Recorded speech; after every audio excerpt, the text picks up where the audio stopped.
les céréaliers du Québec et l'ELI, fiers partenaires de l'émission Zone agricole.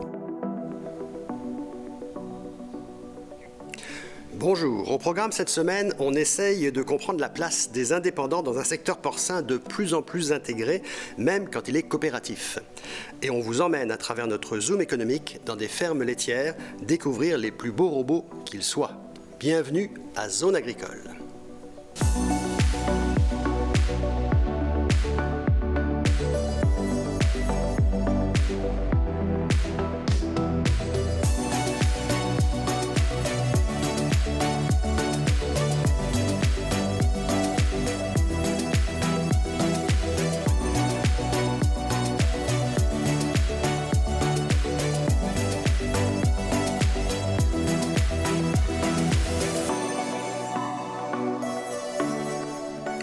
La crise porcine a été au cœur de l'actualité toute l'année 2023. Les abattoirs ont fermé, la production a chuté, le prix aux producteurs aussi. Est-ce la faute d'une exportation en chute libre, d'une trop grande concentration aux mains des intégrateurs, des décideurs politiques ou des programmes figés dans le temps? Qui en est la cause au Québec et quel avenir pour ce secteur longtemps un phare de l'exportation de l'agriculture québécoise dans le monde?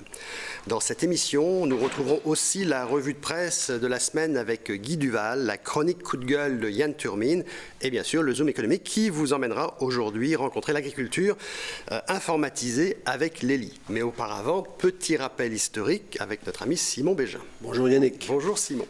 Alors, le porc a fait parler beaucoup en 2023, mais peux-tu nous rappeler un peu quelle est la situation historique du porc, en fait? Moi, je pense qu'on pourrait parler de l'histoire d'une crise annoncée. Alors, écoutez, il y a quelques moments charnières, on va essayer de passer en revue rapidement. L'histoire pourrait commencer au début des années 80. Il y avait à ce moment-là quelque chose comme 3000 producteurs de porc au Québec. Alors, sous M. Garon, on a instauré le premier régime d'assurance stabilisation pour le porc d'engraissement. Mais c'était à l'époque un outil extraordinaire, l'assurance stabilisation, pour aider à tenir le coup à travers les crises. Mais elle était un soutien financier aux producteurs, ça? Oui, un soutien financier aux producteurs, financé en grande partie par l'État, mais il était à l'époque conçu pour la ferme familiale. Donc, il y avait un maximum de 5000 porcs par année, ce qui était une ferme moyenne. Et ça, à ce moment-là, ça devait aider ces producteurs-là à traverser, à durer dans le temps. Et il y avait eu en même temps, à ce moment-là, la mise en place d'une agence de vente, un outil extraordinaire aussi qui permet aux producteurs individuels, face à un gros acheteur, les producteurs se regroupaient pour avoir un rapport de force. Alors, ça, c'était mis en place, puis c'était extraordinaire pour l'industrie. Là, il y a eu une dénaturation, si on peut appeler, si on peut parler ici de ce système-là. Le moment charnière, c'était en 1988, où, à ce moment-là, on a permis de couvrir ce qu'on appelait les porcs intégrés. C'est-à-dire, c'est plus seulement la ferme indépendante d'une ferme familiale, mais ça pouvait aussi être un meunier qui se liait, qui embauchait, si on veut dire, des producteurs indépendants. Ils devenaient propriétaires des porcs et les gens étaient à forfait.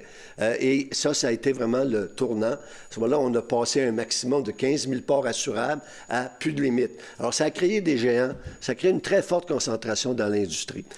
Et il y a eu, si tu permets, un autre moment charnière en 1998 où, lors du sommet économique de Saint-Hyacinthe, on a décidé que le porc québécois partirait à la conquête du monde. On a donné des incitatifs pour développer les exportations. Ça a créé des méga-porcheries et tous les problèmes de résistance que ça a pu créer. Alors, les méga-porcheries qui peuvent être privées ou coopératives, on aura peut-être l'occasion d'y venir dans l'émission. Mais aussi, dans les années 60, il y avait beaucoup d'abattoirs régionaux, en fait. Qu'est-ce qui a... Comment on est arrivé à autant de concentration? Parce qu'aujourd'hui, le vrai problème, c'est le manque d'abattoirs. Les abattoirs ont fermé. Oui. Il manque d'abattoirs au Québec, on nous dit. En fait, l'assurance stabilisation, qui était, comme je l'ai dit, pour la ferme familiale, est devenue une assurance au service des transformateurs, des abattoirs, des meuniers. Alors, c'est ça qui a dénaturé le système. Et il faut comprendre que dans le porc, il y a eu des graves crises cycliques. De 1989, je pense que ça a pu coûter, en termes de fonds publics, quelque chose comme plus d'1 milliard pour soutenir l'industrie. Actuellement, on a vu une autre crise. Et ça serait assez compliqué d'expliquer tous les tenants et aboutissants de ça, mais on peut parler d'un système qui a été dénaturé au fil du temps. C'est ce que j'allais dire, Simon. Est-ce que l'intégration, finalement, a nui au fil du temps ou est-ce qu'elle a été parfois utile? Mais ça, on va y venir avec nos invités au cours de l'émission. Merci. C'est sûr qu'on va revenir sur le sujet. On va revenir avec Guy Duval pour la revue de presse.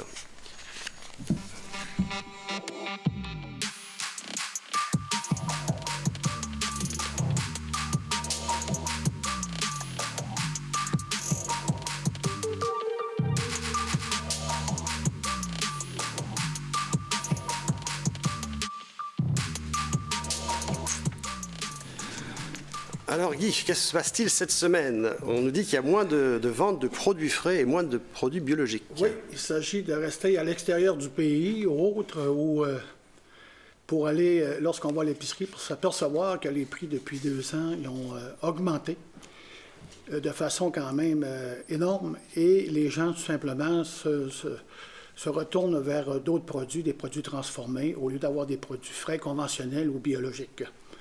Puis ceux qui en pâtissent le plus, est-ce que c'est vraiment le biologique? C'est lui qui est en chute libre actuellement? C'est le biologique qui en souffre le plus, particulièrement parce qu'ils ont, eux, un cahier de charge, qu'il faut qu'ils respectent un cahier de charge qui est suivi, entre autres, par le gouvernement, par l'Agence canadienne d'inspection des aliments. Alors, eux, ils ont un cahier de charge qui doivent suivre, et puis ils sont inspectés aussi en même temps, entre autres par une certification qui s'appelle Écocert Canada.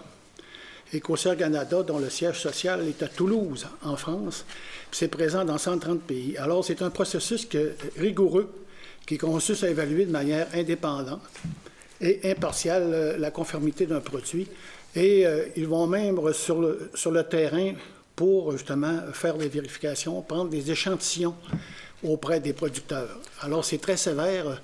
Lorsqu'on parle de quelqu'un qui a un certificat biologique, c'est parce qu'il a été suivi par une firme indépendante. Puis là, on dit que l'inflation fait figure de coupable idéal, en fait, pour justement la chute dans le bio. Mais en fait, c'est lié aussi à beaucoup de normes, beaucoup de Oui, cahiers de c'est charges. comme en France, qu'est-ce qui se passe actuellement, là, c'est qu'il y a une baisse de revenus parce qu'il y a beaucoup de produits qui viennent de l'extérieur, de d'autres pays. Alors, ils n'ont pas les mêmes normes environnementales, entre autres.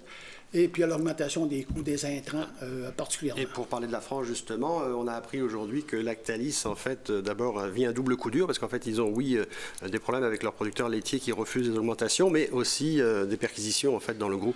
Ben oui, c'est un géant français du lait qui est soupçonné de fraude fiscale puis de blanchiment de fraude fiscale. Il faut dire que Lactalis, c'est 267 sites de production laitière dans le monde, quand même immense, 60 sites en France, 85 000 salariés, dont 15 000 en France.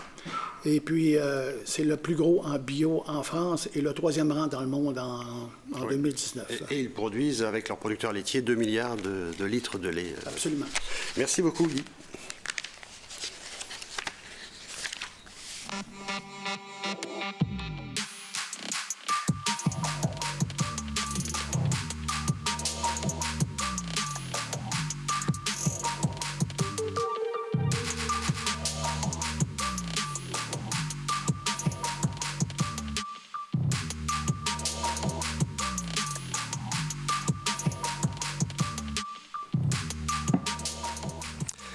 Alors voilà, nous allons rentrer dans le cœur du sujet de cette semaine qui est la crise du porc, et on reçoit avec nous Vincent Breton, de PDG des Viandes du Breton, et Kevin Vallée, directeur général de la coop Saint-Bernard. Messieurs, merci d'être là en plateau avec nous. Tout de suite, Vincent, première question, j'ai envie de vous poser. On va mettre tout de suite les pieds dans le plat. Moi, je vous suis sur les réseaux sociaux depuis déjà plusieurs mois et vous répétez à longueur de journée, en fait, le système est brisé. Vous visez, je pense, l'ASRA. En quoi le système est brisé et qu'est-ce qu'on peut faire pour l'adapter, en fait? Bien, premièrement, il faut dire 2 choses. C'est que au Québec, dans le porc, on vit dans un marché qui est libre. Donc, il n'y a pas de quota. Donc, les entreprises du Québec, dans le porc, que ce soit les fermes, les transformateurs, ils se doivent d'être compétitifs. Et il y a 2 lois qui influencent la gestion du secteur porc. Il y a, la loi de la mise en marché collective et justement l'ASRA. Au niveau de la mise en marché collective, là, c'est un système qui date des années 50-60, qui est dérivé de l'ère soviétique, si on veut, où on pensait à l'époque que l'allocation des ressources et la gestion de la production était préférable d'être fait de manière centralisée. Et là, on voit tous les dérives. On a trop de porc, on subventionne des fermetures d'usines, on subventionne des détournements. Et là, on voit une cacophonie complète. Là. Il y a d'autres abattoirs qui manquent de porc. Donc, on voit que le système ne fonctionne pas. La planification centralisée, ça ne fonctionne pas, surtout dans un marché qui est libre. Et si on parle du programme de l'ASRA, qui est le programme de compensation de subventions aux producteurs pour absorber les coûts durs, bien celui-là, il a été détourné. La collaboration entre les transformateurs, le syndicat des producteurs, le MAPAC, la régie, le ministre lui-même, ont fait qu'on a détourné la nature. La mission du programme était à l'époque de supporter la ferme familiale et les indépendants. Et maintenant, on supporte une industrie complète. Et on fait des exclus. Et c'est pour ça que le système est brisé. Alors, justement, le système est brisé. Vous nous dites que c'est un peu un puissant fond, parce qu'on l'a vu, effectivement, c'est par centaines de millions en fait, qu'il faut venir soutenir le secteur porcin. Sur 2 ans, ça va être plus d'un demi-milliard. Ça va être plus d'un demi-milliard sur 2 ans. Oui. Ouais. Le ministre de l'Agriculture, en fait, ainsi que celui des Finances, j'imagine, voudront un jour mettre terme à tout ça. En fait, on ne pourra pas payer indéfiniment. Est-ce qu'il y a des solutions? Est-ce que, je sais que vous êtes dans une spécialité de porc bio. Est-ce que ça va passer par une sensibilisation du consommateur pour qu'il aille vers des produits de niche, par exemple?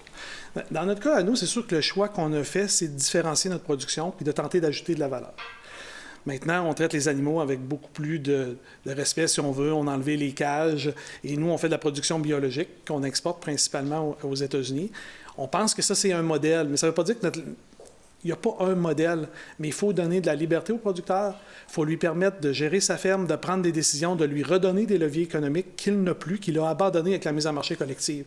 Et c'est également pour cette raison-là que DuBreton demande une exclusion là, auprès de la Régie des marchés pour être exclus de la mise en marché collective et pour justement qu'on puisse donner des opportunités aux producteurs indépendants, qu'on puisse faire affaire avec eux puis servir les clients. Là, parce que les clients, ce qu'ils veulent, c'est pas un produit unique. Ils veulent un produit qui respecte les valeurs tant en termes de bien-être animal, tant en termes de santé. Vous venez de lancer une pétition d'ailleurs dans ce sens-là, je pense, cette semaine. Oui, qui va être sur les réseaux sociaux là, dans les prochains jours. Alors, Kevin Vallée, merci. Vous êtes directeur, donc, je me disais en présentation de la Coop Saint-Bernard. Vous êtes donc une coopérative, mais en dehors de la coopérative Solio, une coopérative indépendante. Ça, on aura peut-être l'occasion d'y revenir dans d'autres émissions sur les coopératives. Moi, ce qui m'intéressait surtout aujourd'hui de vous avoir ici, c'est parce qu'on s'est croisés au Salon de la machinerie agricole à Québec, et vous m'avez dit, en fait, je reçois des appels de producteurs, puis j'ai rencontré des gens sur le salon aussi. Oui. Vous m'avez fait part d'une certaine inquiétude. Quelle est l'inquiétude des producteurs de porc actuellement? Je dirais que ça fait la crise qu'on vit actuellement dure depuis au moins 2 ans, même, je vous dirais peut-être même 3 ans.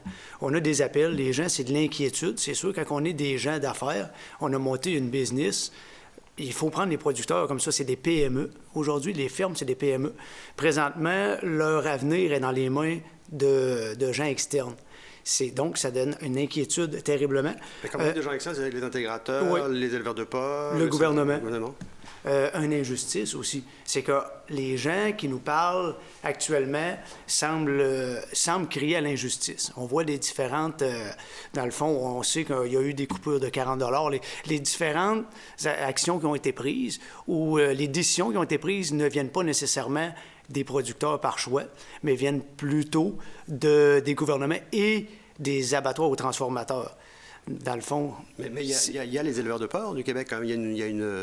Vous êtes représenté par les éleveurs de porc du Québec? Oui, mais quelle force, présentement, les éleveurs de porc du Québec ont? Puis, dans le fond, je ne suis pas... en dedans de moi, je ne suis pas vraiment un syndicaliste, mais, par contre, il y a du bon à cette dans le fond, organisation-là, parce que certains abattoirs pourraient Puis je comprends M. Breton de la façon qu'il amène le sujet d'un marché de niche, mais il pourrait y avoir des abattoirs qui un petit peu exagèrent ou comment faire pour savoir que les producteurs ont vraiment le juste prix. Est-ce qu'il faudrait que les abattoirs ouvrent leurs livres? Exactement. C'est ce que je voulais en venir, c'est que dans le fond, si on veut faire, parce qu'on parle beaucoup de filière, tout le monde a ce mot-là dans la bouche, la filière n'existe pas selon moi tant que les parties, si on veut relever dans le fond une industrie, je crois que ça commence par ouvrir les livres, puis de s'assurer que tous les marges soient aux bonnes places, puis ne soient pas exagérés. Ça veut dire que ce que je vous dis, c'est que dans la filière actuelle, il n'y a pas une véritable synergie, et actuellement, en fait, il y a certainement des secteurs qui sont plus bénéficiaires que d'autres. C'est ce que je comprends. Oui. Ce qu'il faut se dire, c'est qu'actuellement, de toute façon, la filière, de manière qu'on est organisée, elle ne sert qu'un produit unique, que le porc de commodité. Nous, on essaie de faire reconnaître le droit puis la représentation des producteurs, par exemple, qui veulent faire des animaux sans cage, des animaux bio, qui veulent faire de la production différente. Puis il y a d'autres producteurs qui font un excellent travail. Je lisais, je pense que c'est dans le Butin ou la Terre de chez nous, qu'il y avait un éleveur, par exemple, au Bas-Saint-Laurent ou dans le coin de Kamouraska, qui faisait du porc nourri au seigle, puis qui mettait son produit en marché lui-même. Ce producteur-là, pour faire ce travail-là, pour diversifier l'offre de produits, pour donner du choix aux consommateurs, là, il reçoit 0. Et l'ensemble des ressources est canalisé dans le modèle unique. Aujourd'hui, on a une concentration à plus de 80 %. Le discours politique est beaucoup sur justement le produit de niche et la... Mais aujourd'hui, je vais vous donner l'exemple de DuBreton. Là. DuBreton, actuellement, subventionne le plus gros joueur, qui est Solio et Honeywell, Nous, on n'est plus sur l'ASRA, on ne reçoit aucune somme de l'ASRA, mais on paye des cotisations, les cotisations les plus élevées au monde pour nourrir notre compétiteur. Il y a des choses qui se passent dans le système qui sont incroyables. Dans la politique bioalimentaire du gouvernement du Québec, on parle de biologique à 39 reprises. Quelles sommes sont allouées pour le développement de la production biologique dans le port? 0. Il n'y a rien. Donc Il n'y a pas de support. On est loin du discours à l'action, c'est ce que je comprends. Exact. Il y a un décalage énorme. Kevin, en fait, pour revenir aussi sur les producteurs, donc, est-ce que les producteurs sont suffisamment mis de l'avant? Est-ce que les producteurs sont... il y a les éleveurs de porc, certes, qui vous représentent, mais comment les producteurs peuvent se faire entendre, en fait? On oublie ces gens-là. Dans la crise, je crois qu'on a parlé beaucoup de ce que vivent les transformateurs, les abattoirs, puis on le sait, puis les producteurs, quand on parle avec eux, ils sont conscients que les abattoirs, on doit les protéger. Dans le fond, on sait, on est en synergie avec eux. On fait une symbiose, on en a besoin. Mais est-ce que l'inverse est aussi réel, est aussi vrai? Je crois qu'il faut commencer à protéger ces producteurs-là. Parce que si on regarde à court terme, il n'y en a pas de problème, mais éventuellement, ça va venir assez vite, on va perdre ces joueurs-là. Puis on le sait, c'est les plus efficaces de cette production-là, c'est des éleveurs à leur compte, des éleveurs indépendants, beaucoup plus efficaces que les structures qui ont essayé de prendre la place des producteurs. Donc, commençons à les protéger, parce que j'ai l'impression que dans quelques années, on va regretter d'avoir mis de côté ces producteurs-là, puis on ne sera plus capable d'en remettre en circulation. Là, ça ne se fera plus un producteur. Là. Il va en avoir beaucoup moins. Est-ce qu'on peut conclure que les intégrateurs sont les méchants de l'affaire, en fait? Parce que l'intégrateur a amené des choses bien, quand même, dans la structure? On est un intégrateur. OK? Mais on a diversifié notre production pour donner, mais on est une entreprise qui est familiale, qui est indépendante. Puis on essaie d'entraîner dans nos efforts de diversification des producteurs indépendants qui vont pouvoir vivre correctement de la production parce qu'on les rémunère à leur coût de production. Mais ça, il a fallu se battre contre le système pour y arriver. On a même dû délocaliser de la production. Donc, on est d'accord. Je pense que le producteur indépendant, la ferme familiale, aujourd'hui, et même l'entreprise indépendante, n'est pas supportée. On concentre l'ensemble des ressources, des budgets énormes, là, qui vont sur 2 ans, on le répète, là, être près du milliard, là, et qui vont être concentrés dans quelques entreprises uniquement, et ça, c'est problématique. Justement, il reste une date à surveiller dans les prochaines semaines. C'est le 29 février, c'est l'Assemblée générale de Soliot. Donc, j'imagine que 2024 est une année importante pour vous tous, pour savoir comment Soliot, d'abord, va présenter son Assemblée générale et comment les politiques vont réagir dans le monde du porc. Merci à vous. Merci. Merci.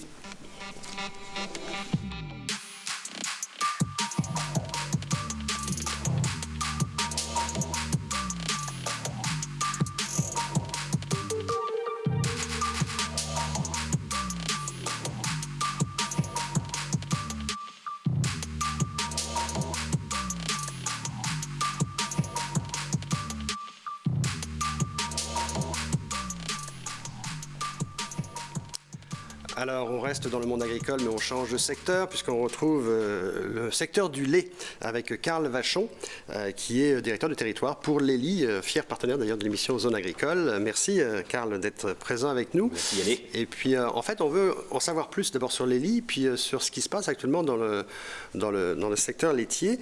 Première chose, c'est quoi les origines familiales? l'ELI, ça existe depuis 1948, mais c'est quoi cette compagnie l'ELI, en fait? Bien, l'ELI a fêté ses 75 ans, comme vous avez dit, l'an passé. Donc, c'est une famille, c'est vraiment une compagnie familiale, 3e génération qui est en train d'embarquer. Donc, famille d'innovation de producteurs agricoles en Hollande. Et puis, à travers le temps, à travers 3 générations, toujours prêts à chercher les moyens d'innover pour aider les fermes à être plus productives, à être plus efficaces. Donc, à travers le temps, ils étaient beaucoup dans les champs au départ.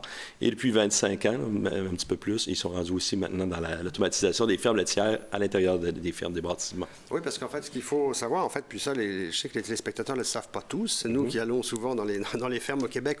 On a vu l'évolution des fermes québécoises, entre autres, où il y a de la stabulation libre. Alors, explique-nous, c'est quoi la stabulation libre exactement? La stabulation libre, c'est un gros changement qui se passe au Québec depuis quelques années, qui est arrivé ailleurs déjà depuis quelques années. C'est le fait que les vaches, maintenant, ne sont plus attachées et rester toujours à la même place toute la journée. Donc, les vaches peuvent se promener dans l'étable partout, aller manger quand ils veulent, aller se faire traire maintenant grâce à la robotique quand ils veulent, et puis aller se coucher, ils ont complètement la liberté. Donc, si on essaie de recréer l'environnement que les vaches ont naturellement à l'extérieur. Donc, c'est pour le confort animal, c'est quelque chose d'excellent. Puis, du même coup, pour le producteur, bien, ça diminue sa charge parce que les charges sont de plus en plus automatisées. Ça nous a permis d'automatiser les charges. Puis le consommateur aime de plus en plus avoir des animaux en meilleure santé. Oui, ça fait partie du bien-être animal le bien-être aussi, animal, qui est tant demandé par le consommateur. C'est sûr que pour le bien-être animal, avoir une vache complètement libre comme ça, gérer tout son environnement. Parce qu'elle se déplace vers sa nourriture, elle se déplace pour la traite, elle se déplace pour se frotter le dos. C'est vraiment la vache qui est dans un espace presque naturel, mais tout simplement maximisé. Je vous dirais même qu'une vache va être mieux dans l'étable l'été, quand il fait des températures élevées. Selon les consommations, chaque vache a ses critères à elle. Donc, elle va être complètement libre dans une au-delà du bien-être animal pour la vache, en fait, les robots, les lits, ça apporte quoi au niveau de la nutrition aussi? Bien, c'est ça, c'est beau être en consommation libre, être en stabilisation libre, mais une vache doit s'assurer aussi d'avoir toujours de l'alimentation fraîche et saine en avant des vaches. Donc, Lely a développé, il y a déjà plus d'une dizaine d'années, un système de Lely Vector qui, lui, va toujours soigner en continu le troupeau. Et puis, la manière qui fonctionne, c'est qu'il va avoir un laser qui va mesurer en avant des vaches, puis il va juste soigner au besoin. C'est un robot qui se déplace de vache en vache, ça? Le robot se déplace dans la stabilisation, il va toujours soigner partout dans l'étable, puis il va donner la quantité exacte que la vache a besoin, le troupeau plutôt. Il va donner toujours la bonne consommation. Donc, pas de refus. Pour le producteur, c'est excellent, parce qu'on sait comment ça coûte aujourd'hui à produire de l'alimentation. Et puis, pour le producteur, après ça, charge moins grande aussi du point de vue la gestion. C'est le robot en lui-même, avec son logiciel de gestion, qui va donner l'alimentation aux besoins aux vaches. Donc, il y a des périodes de la journée qu'on ne connaît jamais, l'été ou l'hiver, que les vaches vont avoir envie de consommer plus, ils vont accéder naturellement. C'est là où Lely devient aussi un accompagnateur en fait avec le producteur qui retrouve lui aussi, comme la vache, une certaine liberté. D'ailleurs, ça va être l'occasion, on va vous recevoir au mois de mars pour nous parler de ça. J'aimerais ça qu'on vous rencontre avec un producteur également pour nous expliquer l'importance de l'informatique pour un producteur sur la ferme. Oui, merci Carl d'être passé aujourd'hui. Merci, bonne journée.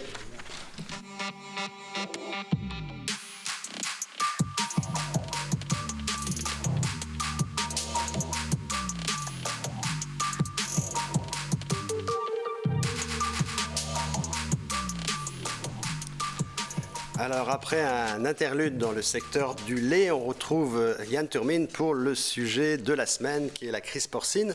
Et Yann, j'avais envie de te dire, Kevin Vallée, sur le plateau tout à l'heure, nous a dit que ses inquiétudes, en fait, pour la crise porcine, et notamment le souci de voir s'ouvrir les livres des abattoirs. Est-ce que c'est, selon toi, la solution? Bonjour Yannick. Oui, je pense que le système aurait besoin d'un peu plus de transparence. Un système qui est maintenant dysfonctionnel au Québec. Là. Cette année, on a le très bon exemple. Ailleurs en Amérique du Nord, on a des très bons prix. C'est une bonne année dans le cochon. Et au Québec, c'est une année à oublier. On a des producteurs qui crient à la famine, qui manquent d'argent. On a le plus gros transformateur qui contrôle pratiquement 80% de la production, qui a des problèmes financiers majeurs.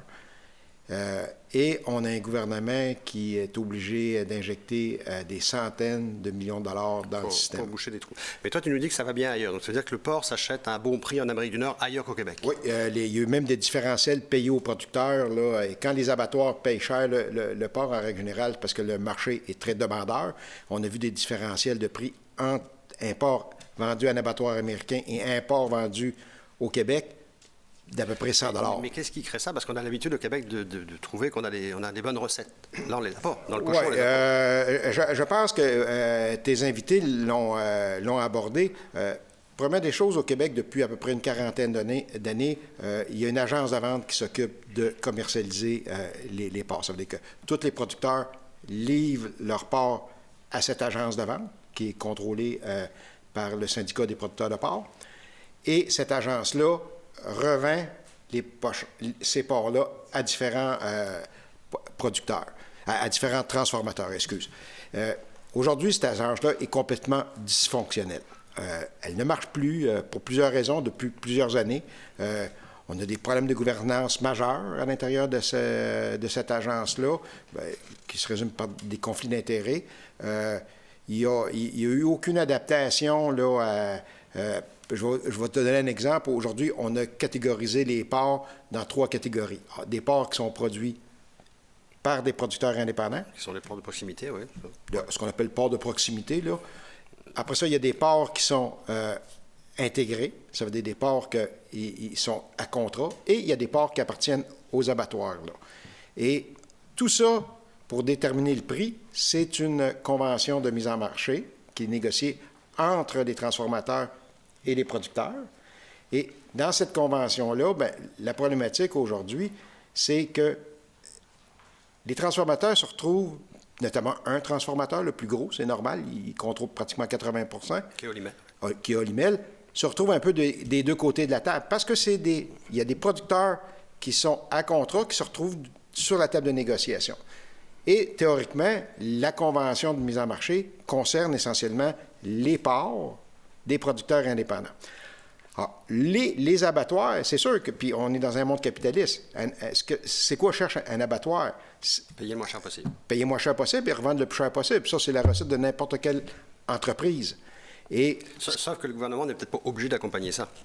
Non, bien là, il aurait dû avoir un ajustement, parce que là, ce qu'on voit, c'est que les producteurs indépendants sont payés moins cher, parce que la négociation autour des tables, ils sont comme un peu mal pris, OK? Il n'y a plus cet équilibre-là. Les ports sont payés à rabais, dont le gouvernement intervient pour compenser les producteurs indépendants, mais les abattoirs qui ont aussi des cochons reçoivent la même compensation. Il y a quelque chose qui ne marche pas. Alors, le dossier du porc est un dossier qui va être effectivement à suivre en 2024. De toute façon, on le disait tout à l'heure dans l'émission, il y a aussi l'Assemblée générale de Soliot le 29 février prochain. Donc, on va pouvoir revenir au mois de mars sur la situation du porc au Québec. On vous remercie d'avoir suivi Zone agricole et on espère que vous avez encore mieux compris les enjeux politiques et économiques de l'agriculture. À la semaine prochaine.